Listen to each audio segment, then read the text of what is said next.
السلام الله عليكم تعالى ورحمة الله وبركاته. كلنتي وعن أو ونكسن داوديال دلهانتين meel walbo aad dunida ka joogtaan kuna soo dhawaada warkii caalamka ee TV-ga caalamiga Soomaalisaad oo idin kaga imaanaya stuudiyihiisa magaalada Schweinfurt ee dalka Jarmalka.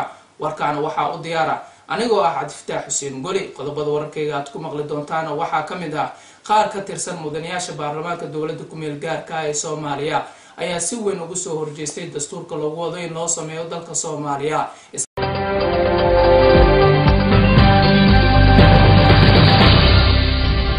qaar ka tirsan odayaasha dhaqanka gobolka Hiiraan ayaa maanta gaaray magaalada Muqdisho ee xarunta dalka Soomaaliya.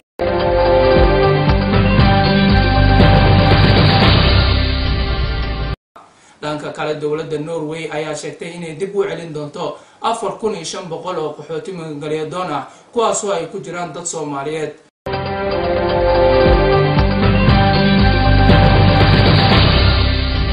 laba 166 qof oo muhaajiriin Soomaaliyeed ayaa laga sii daayay xabsiyada ku yaala dalka Liibiya.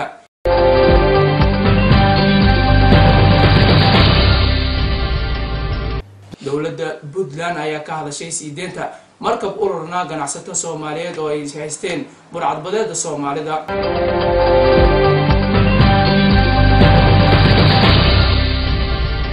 qodobadaasi qodobo kale ayaa daawadayaal warkayga aad ku maqli doontaan balse marka hore aan ku yarnasano qadar yar oo xiisiisa.